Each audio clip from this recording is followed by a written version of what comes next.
welcome back to It's an Inside Job podcast. I'm your host, Jason Lim. Now, this podcast is dedicated to helping you to help yourself and others to become more mentally and emotionally resilient so you can be better at bouncing back from life's inevitable setbacks. Now, on It's an Inside Job, we decode the science and stories of resilience into practical advice, skills, and strategies that you can use to impact your life and those around you. Now, with that said, let's slip into the stream.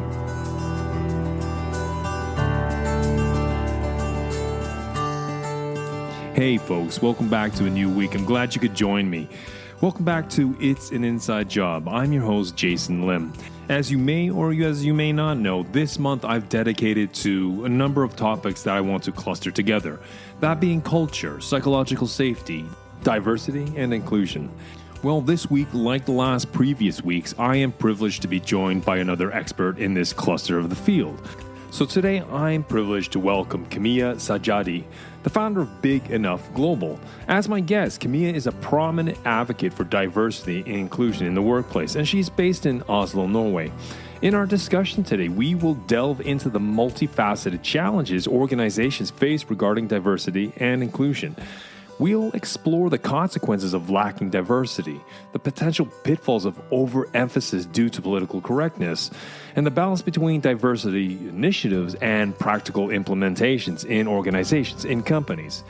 Now, our conversation will also address tokenisms, strategies for fostering cooperation between the majority and minority groups, the effective ways to engage individuals resistant to change. Now, Camilla's insights promise to be enlightening for those seeking to navigate these complex and crucial aspects of our modern organizational dynamics. So, without further ado, I'm excited to share this content with you, share this conversation. So let's slip into the stream and meet Camilla Sajadi.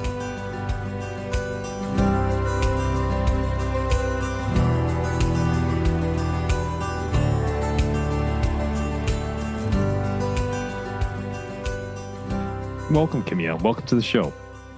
Thank you. Thank you so much. I was wondering if we could kick off our conversations, if you could please maybe introduce yourself and what you focus on, what you do. Sure. So my name is, as you said, Camilla. I'm 25 years old and I'm an entrepreneur living in Norway.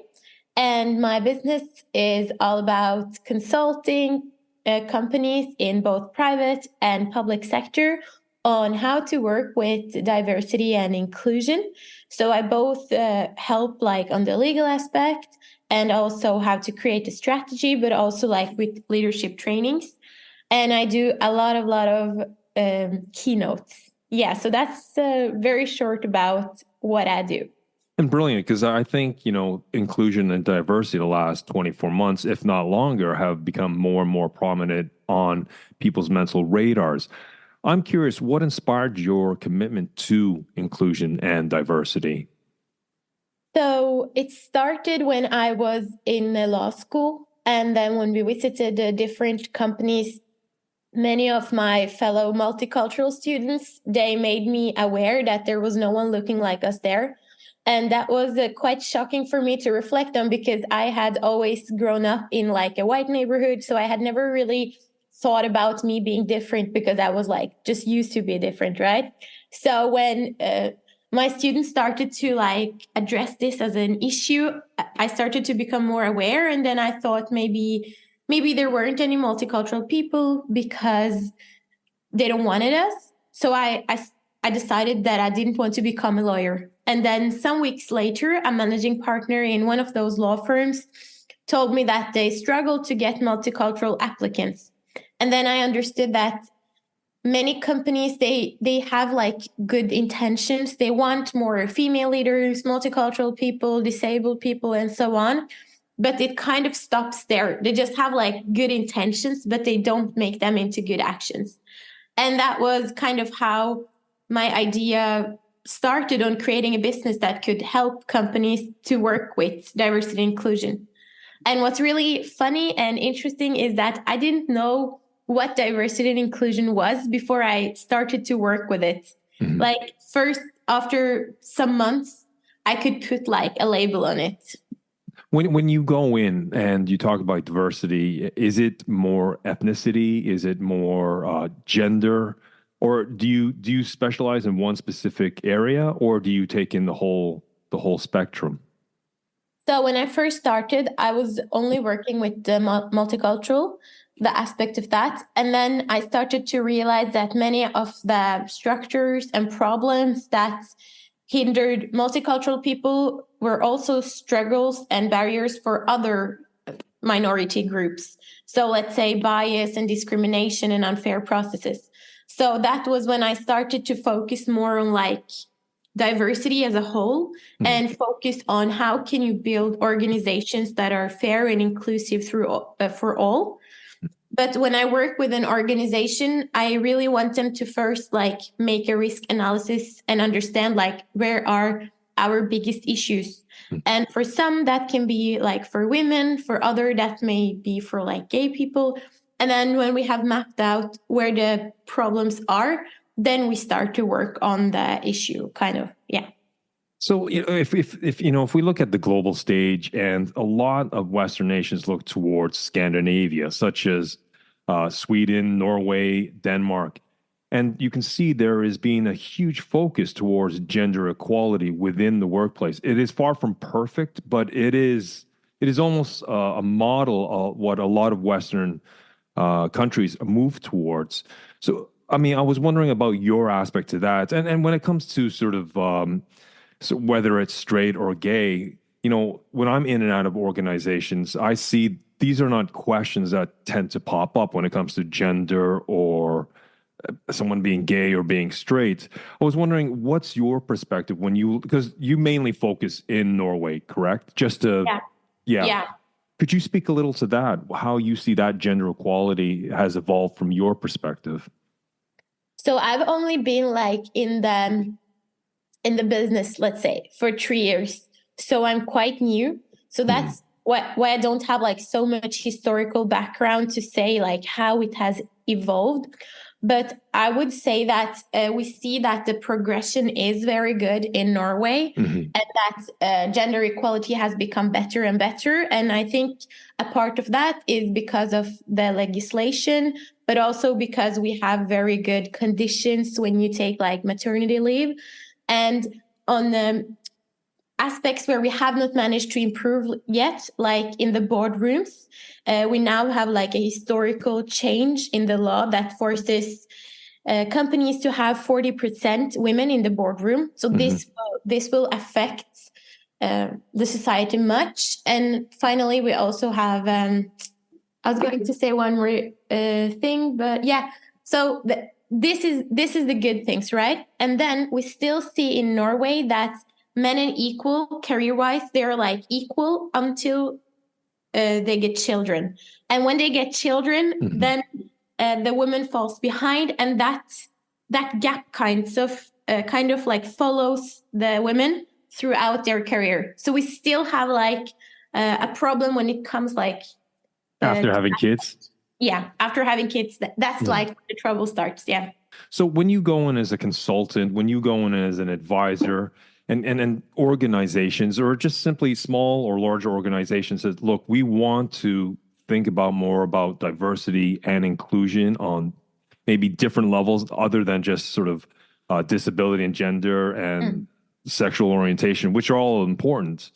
But when it comes to ethnicity and such, how do you encourage them to build? What are some concrete practices or things that they need to do or would like to do to encourage more diversity?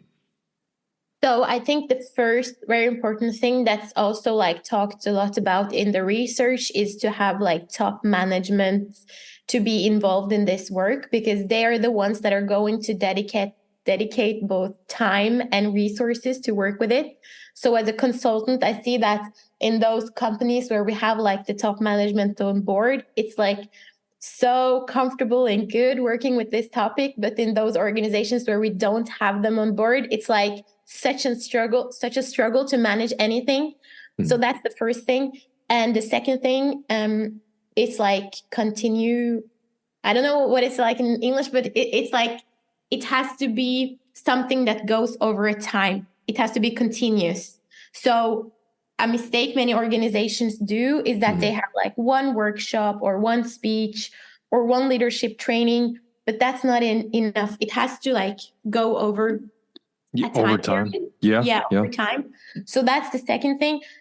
And the third thing, it's really important to have like all leaders on board, and they really need to own this work. And with that, I mean that they need to understand like what are the barriers in my team and what are the measures that I can implement. And Harvard has actually done the research on this, and it's very interesting because they see that diversity training doesn't work, but you can make it work if you like don't force the leaders and you let the leaders own their own measures. So that's why I'm a bit careful to say like do this measure or do that measure, because let's say in DNB, which is a bank, and then you have like this small group of 5 people in a small city. They need other measures than like a group in like in a big city. Yeah, in a big city that maybe work with doctors and so on. So it's so different, the barriers. Yeah.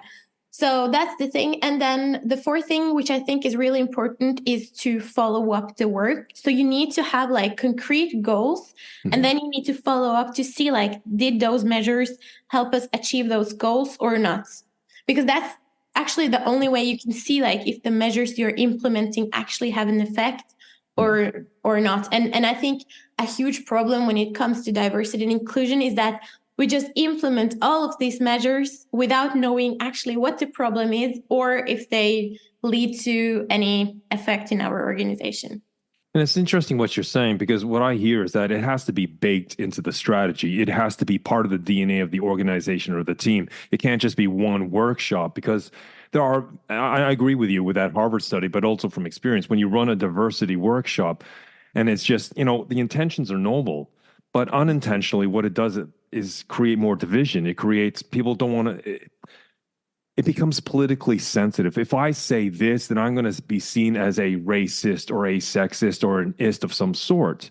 But if it's baked into the culture, if it becomes part of the culture, as I understand what you're saying, Camilla, is that then it becomes part of the DNA of the thinking of that organization or team. Is that what I understand you're saying?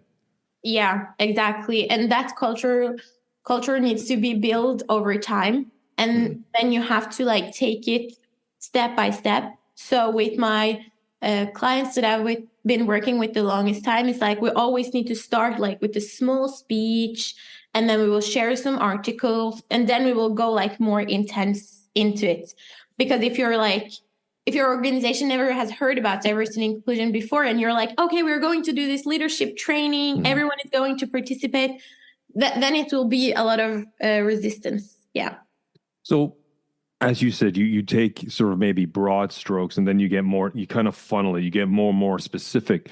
So Exactly. does this help to move it beyond just sort of the flavor of the month or sort of as buzzwords? Because we can fall into a lot of sort of management speak or corporate speak where the intention is there, but it seems very sort of superficial and it doesn't have depth. So I know it's very specific, but sort of if we look at a general template, how long does it take sort of a mid-sized corporation or organization to get to a certain level of diversity and inclusion? I mean, is it over years? Is it months? I mean, from your experience, can you speak a little to this? Yes. So with my clients that like have had the most impressive results, I see that maybe like after 1.5 years, they become like really good. And what they do is that they have something about diversity and inclusion in all of their leadership. In all of their leadership sessions, they have something about diversity and inclusion. So this comes up several times a year. And also each time they gather all of the employees, they have something about diversity and inclusion, and they will have like own seminars or webinars about it as well. So they like really put in an effort for both the leaders and the employees. And then they will also do, as I said, the risk analysis and implementing the measures. So when they do that, like after a year and a half, they can see like the effects. And also I want to say that with one of the organizations I worked with, they were going to like hire 300 people during the next year. So obviously we got like a huge effect because we could affect it a lot.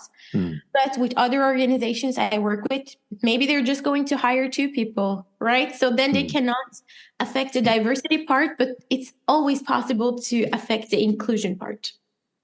Always the inclusion part. Yeah.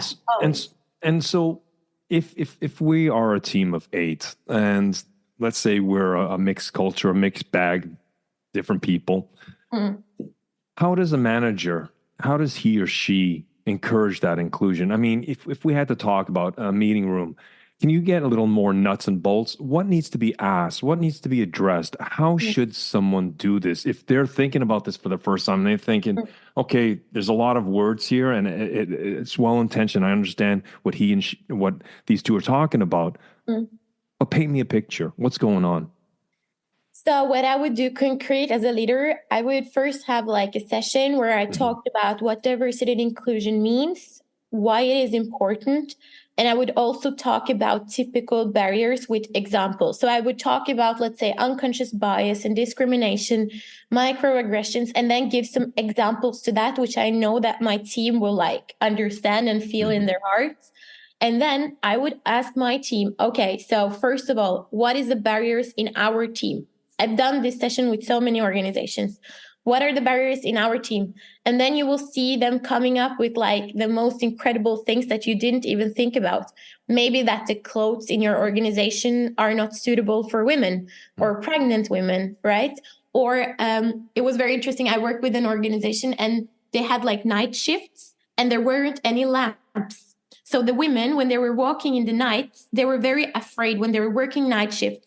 So then they understood, okay, this is a barrier for women's security. And this is something they could never have understood if they didn't ask their employees, right? And then when you have mapped kind of like what are the barriers that my team members are is important for them, then you can ask them, okay, what kind of measures can we do to solve these barriers, let's say? And then what can I do as a leader and what can you do? Because often the responsibility is only on the leader, but it's very important that the employees also take their fair share of the responsibilities. And then finally, I would like follow this work up after some months just to like see has things improved, what can we do better, and so on.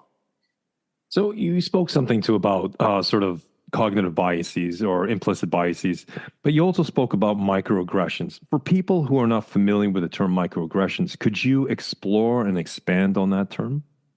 Yeah, so discrimination, I would say, is like a more severe form of microaggressions. Microaggressions can like be that you talk in a bad way to someone. So it's not like discrimination, but you're still not treating them good. So it's like the small acts that are not nice to do to people, but still doesn't like qualify as discrimination. So it could be like gaslighting, tone of voice, mannerisms such as that, maybe even talking down to them or a little more sarcasm than usual. And then maybe it also can be like in a meeting that always like the elder people get to talk or the men get to talk and not the younger people or like the female. It can be like those small stuff. Yeah. What I'd like to do now is to sort of challenge. I think diversion and inclusivity are noble forms, but I think like a lot of things, if it goes too far, it can create a downside that was not expected. I mean, how do you navigate the potential for sort of tokenism, right? We'll just say, oh, okay, we need, for myself, I'm half Chinese. And so let's say it's a group of Caucasians says, okay, we need a half Chinese guy in here with his expertise. And I come in there. How do we avoid this tokenism?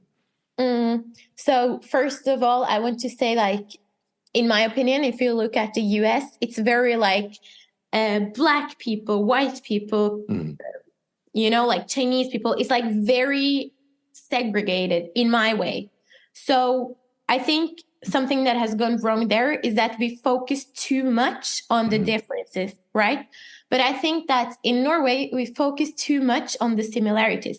So in Norway, we want to say, oh, everyone is the same. I don't see color. Kimia, I don't even see you being brown because I don't see it. You're the same. So I think to stop us from going into a wrong direction is important to find that middle way between like everyone is the same and you're different because you're brown, you know?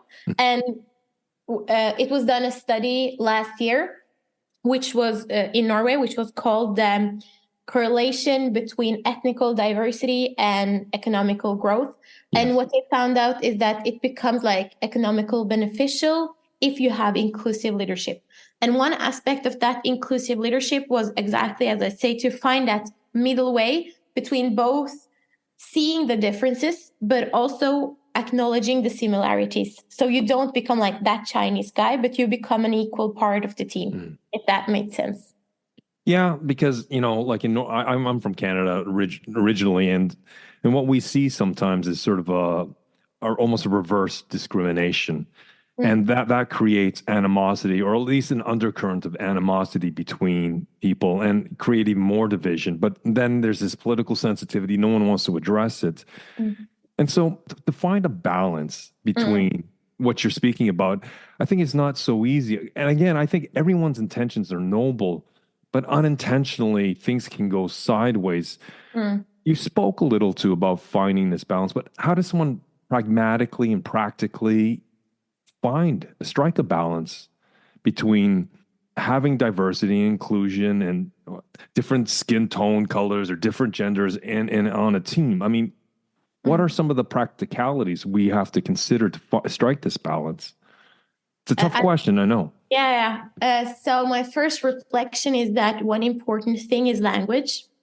I think language has such an enormous power and we don't think about it. I see a lot of people working with diversity and inclusion are like, oh, white men, they're such and such, and oh, Norwegian people, they're like that, it's so much language used to like hate on the, let's say, majority. And I think if you address the diversity and inclusion work with like hate and with creating like segregation kind of, then that will create a lot of tension. So let's say, just an example, when it comes to elder people, researchers have found that it's accepted to talk bad about elder people, right? You can say like, oh, old people, they're outdated, and no one will like say it's not okay for you to say. And they do that. They talk bad about the elderly people because they want to lift up the young people. And for me, it's like, you don't need to talk bad about white men over 50 or elder people to lift up either women or young people. So yeah, I think language is a very important part of it. I think that's a very astute point. It's, we don't tear one group down to build up another, because again, you're just, that's a form of reverse discrimination. In this case, what you speak to is ageism, right? Yeah. Over the youth. And I would also give another example. So when this law came, which is now forcing boards to have 40% women. And then we have something called Arendalsuka in Norway, where all of the organizations and companies, politicians, everyone like come together for 1 week. And then everyone... And Arendal is just a city in the south of Norway, just to clarify that. Yeah. Yeah. So Arendalsuka is like the week in that city. The week of Arendal. Yeah. Where you have the discussions. Yeah. Sorry about that. Yes. Yeah, no worries. And then everyone that was going to talk about this law and why it's good, they were just talking very bad about men. They were like saying, oh, in my opinion, all of the female board members I've seen, they're much more like competent. They do their work much better. And I was just sitting there thinking like, oh my God, there are like 50% men in the room and you're talking shit about all of the men in the boards you've seen. Of course, these men will end up hating women and this work. Like if someone would talk about how shitty they experienced multicultural people just to lift up, let's say, I don't know, gay people, I would hate them as well. So this is like a huge, dangerous thing that a lot of leaders unfortunately do with the best intentions. With the best intentions, but I think it's just that, people speak to opinions, and a lot of the times they don't look at the facts as they're presented. And that's why I think this is when you're talking about diversity and inclusion, it's a minefield, and you have to be careful again with the language and the rhetoric we throw around, because at the end of the day, you may be just that seesaw. You might actually put in weight instead of finding that integration and balance. It makes things worse. And I think what you said, it's very important. The war on words. You know, it that's why I think it's such a that's why I wanted to get your opinion on this and invite you on the show. I've talked to some cultural experts from Singapore and different places, and this is going to be a part of that cluster of the. And I think it's just so important because when people look to Norway, you do see forward thinking when it comes to gender or sexuality or what have you. And it is. I mean, it's naturally people are going to think, well, Norway or Sweden, they are naturally, ethnically Norwegians are a certain race, and there is a minority, and it's to include this. So I think this is very important. So let me ask you this. One of the questions that I pose to cultural experts, and I'll pose it to you as a diversity and inclusion expert, is that how much does the majority have to actually bend to the minority? Or how much does the minority actually have to step up to the majority? I love this question.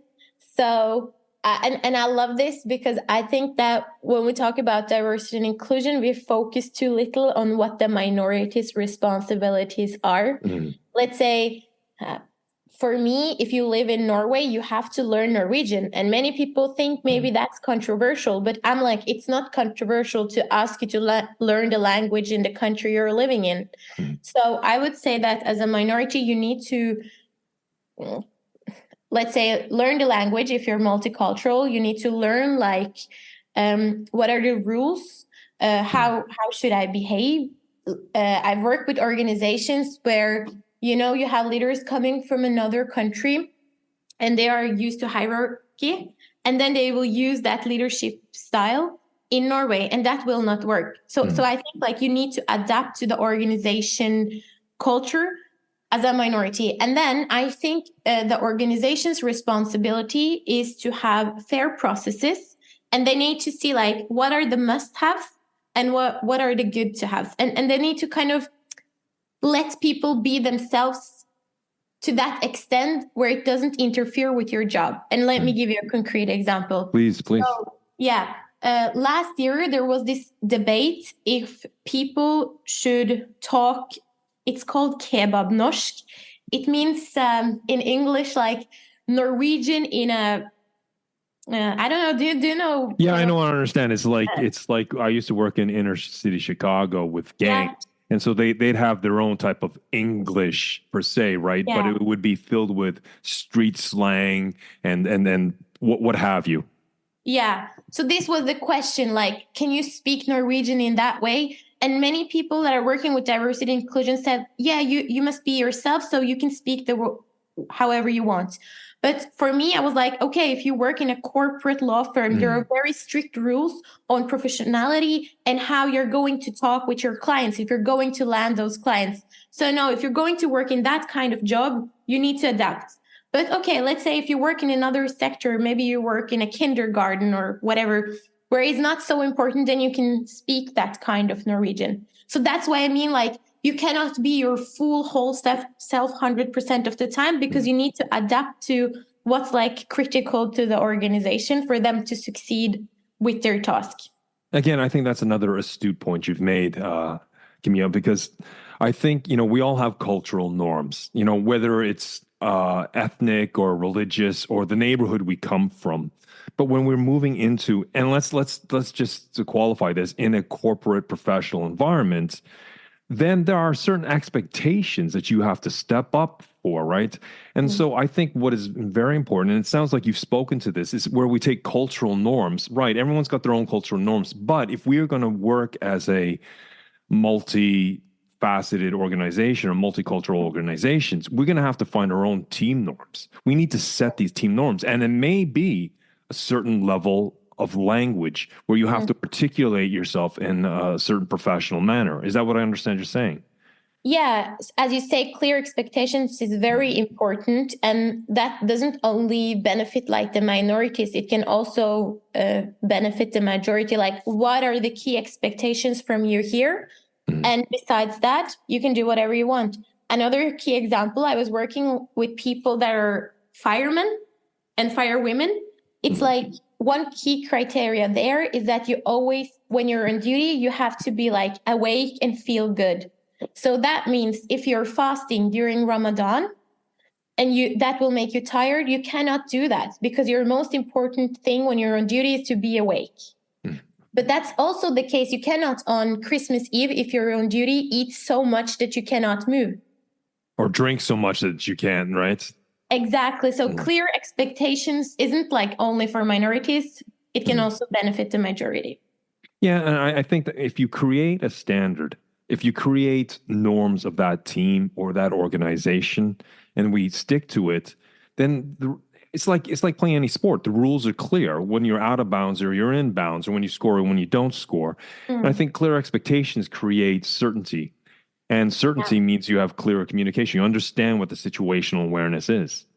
Yeah, but I will say like something for like the defense of leaders because I'm a leader myself, and I see that often like most of the work is for me as a leader to know what kind of expectations do I even have. Like sometimes I can go months after months thinking like what are the most important expectations here. So I think many people like underestimate how difficult it can be to set those expectations. You know, you really need to have that inner reflection. You need to like put time aside to find those expectations. And I think you need to also, you know, adjust and change them as you go. And maybe it becomes easier for those who have many years of experience, probably. Yeah, when you were talking about, where people could sit down around the table and address some of the elephants in the room, I think that is not so easy to do. It sounds easy when we're talking about it, but in practice, you need to establish a certain level of psychological safety and trust, because all of a sudden, you can understand sometimes, like where the majority of the population here is Caucasian, and they feel they can say something like. Sometimes people feel it's hard to say something because all of a sudden they'll be labeled as racist. Oh, you're the white person. You're saying this about us. That's so racist. When their intention is not to be racist, but it's just to be clarified, to address the elephant in the room, so we can have a candid conversation to address an issue, to find an issue. And I mean, what do you do to encourage trust and psychological safety where we can breach such sensitive matters in order to create better team norms so we can work as a team as most effectively as possible? So I think that's one of the reasons people hire me as a consultant, because I really help to create that psychological safety. And one of the things I do is just to say like, this is a safe space, and I'm not here to judge anyone. Nothing you can say can hurt me. And everything that's said is like in the room. And we must remember that if we are not allowed to say our open minds and what we think about, these thoughts will lead into actions which are much worse. So I really try to talk about the importance of being honest in the beginning. And also another thing I really believe can help is like, where are you sitting to have that workshop? I've seen such a huge difference between workshops we have in like casual places, maybe in a cafeteria, and workshops that are in really stiff leadership rooms. So location also does matter. And yeah, I really think like having an external person to lead the session can be important. Yeah. So, and if you don't have that, like I've been leader for many years, I think it's important to establish that safety and encourage feedbacks from the very beginning to establish that culture where people can speak up their mind. With your consultancy services, to bring it back to you and your business, if people are interested in hiring you or hiring you in your company, what is a minimum effort or minimum length of time they need to establish? Now, I know this is very tailored depending upon the size of company, but let's just say it's a company of 50 people. mainly ethnically Norwegian, but they want more diversity. What kind of length of period of time are we looking at? Again, it depends on what they want to achieve. Like, do they want to build a strategy? Do they want to be compliant? Do they want to do like a leadership training? Mm. But it can be everything from like, I don't know, 2 hours to 6 months or 1 year. And how I work as a consultant is that I just give the company the tools, and then I will just follow up them doing what we have planned to do. So I'm not the kind of consultant that go in and do the work myself. I will just say, this is the plan, this is what you should do and why you should do it. And then we will have like follow-ups. So yeah. And I would just like to say one more thing about Please. The psychological safety part. Like, I think what's really important is that when people share perspectives that are racist, how you meet those perspectives are so important. I've been in a workshop where a leader just said to me, I can hire whoever, but I refuse to hire someone with a hijab. He was like, I refuse. And he said that like in front of the CEO in the organization. And I saw that everyone around the room was shocked, but I was really like, okay, why do you think so? I was meeting him with like love and respect and just, having a nice conversation. And then at the end of the workshop, he said that he wanted to change his behavior and start to like hire people with a hijab. But if I would meet him with like, oh my God, you old man, you're such a racist, he would like never change his mind. Yeah. So you really need to like detach yourself personally from the situation if you're going to lead that session well and make everyone feel like they're heard, even though their perspectives are like racist. And then you need to try to work on it. Time and time again, as this podcast focuses on resilience in different ways it shows up. And Camilla, and what you just said there is very relevant because, when I go in at working as a sparring partner, it's just what you said. A person needs to feel understood, heard, and respected, regardless, because maybe he or she doesn't mean to come off as racist, but that's their language. That's how they speak. And sometimes what I never ask, why do you think that? If I want to get direct reason, I'll ask, what are the reasons? So I'm looking for an explanation, not a justification. But another, sometimes I'll sometimes ask them a story-based questions like, I'm curious, how did you come to that? Can you walk me through it? So they tell me a story of whatever, the hijab or whatever, right? About whatever their conundrum or challenge is. Then I can start understanding the sort of the breadcrumbs of what led them up to that conclusion, right? But I think it comes back to a salient point you made where they feel heard and understood. And obviously you respected this gentleman. And what did you do? You didn't push him into the corner. No, you invite him into the center of the ring and you could explore together. And he was much more willing to change his way of thinking, right? Because all of a sudden, it sounded like what you did was shine some light on maybe where he was maybe ignorant or microaggressions or some sort of implicit bias he has had. Exactly. So it comes down to the quality of the conversation. And as you said, the language we choose. Yeah, and also I believe you need to be patient. For instance, I had this 14-year-old girl with me on our like work week, and she said that she was against gay people.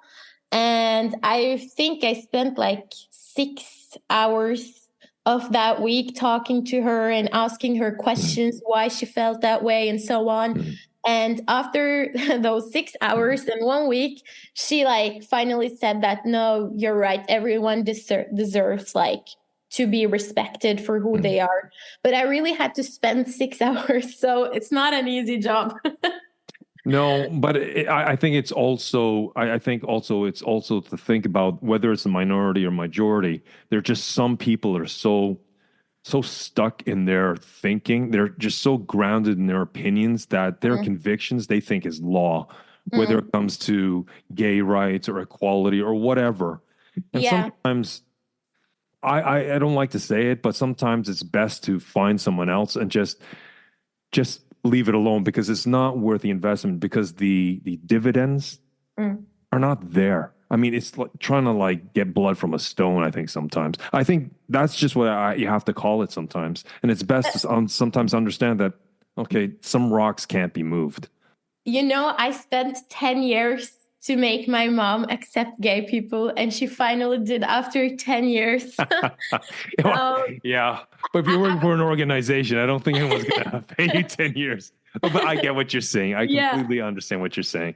But again, I agree. Maybe some people are lost case, but and I think I see anger in a lot of people that are working with diversity and inclusion. They're like filled with so much like anger, and I think that anger comes from like you try to turn those stones that cannot be turned. But when you really manage to make that change after 10 years or 6 hours, it really gives you like the courage to like it's possible. Yeah, especially when you do one score, it changes your belief. It changes your expectations that, okay, things can move forward. But it is sometimes trial and error. I mean, you need to find sometimes, I think, a bespoke approach. As you said, you can't just have one template for all companies. You have to understand what they're trying to achieve and their goals based on whatever. Exactly. Yeah. I'm very respectful of your time. Is there any last advice or suggestions you would like to leave with our listeners today? I want everyone that are asking themselves, like, why should I work with this? Think about, like, what kind of world do you want to live in? Do you want to live in a world where it's like a lot of division and hate between different groups? Or do you want to live in a world where it's like one united family, And what's beautiful about that is that, everyone is going to get old. Anyone can get a kid that has disabilities or is gay or whatever. So all of us, sooner or later, will be a part of that, diversity dimension. So you're really helping to create a world where like you and your loved ones can thrive in. And I think that's so much more important than diversity leads to innovation and economical growth. That really gives like much more of a personal motivation, in my opinion. Well, Camilla, I think what you said today, and I think our discussion, though short, was in depth, and we explored a lot of topics. So all I can suggest is keep up the good fight, keep up the good effort. I think we need more of this. And to those listeners out there, it's not an easy walk, but you're only a phone call away if they need some help, right? Some support. Yeah, and just feel free to follow me on LinkedIn because I also do publish a lot of interesting things there about diversity and inclusion. Thank you very much for your time today, Camille. Thank you.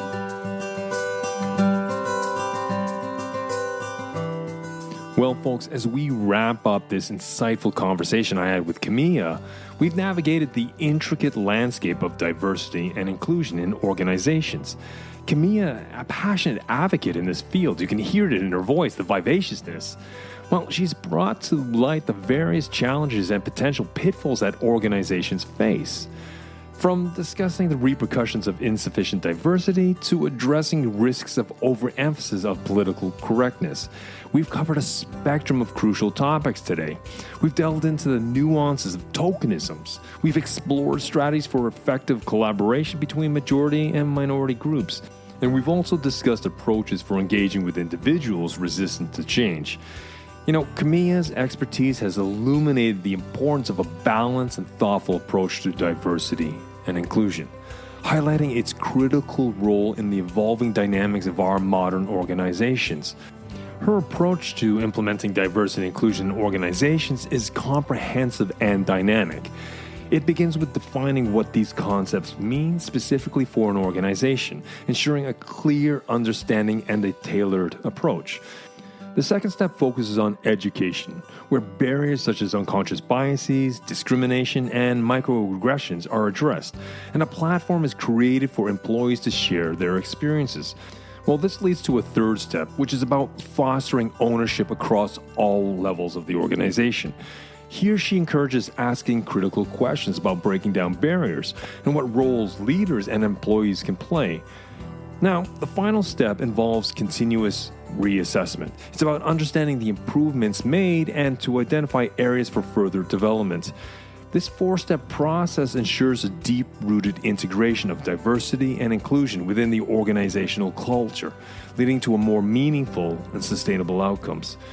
Well, folks, I hope you learned a lot from that conversation, because I surely did. And a personal thank you to you, Camilla, from me, for taking the time to share your experience, your thoughts, your knowledge, and parts of the process that you walk organizations through. I highly encourage any leaders, managers, or organizations out there who are focused more than ever now on these topics of diversity and inclusion. Reach out to Camilla. I will make sure all her contact information is in the show notes. And until we continue this conversation next week, keep well, keep strong, and we'll speak soon.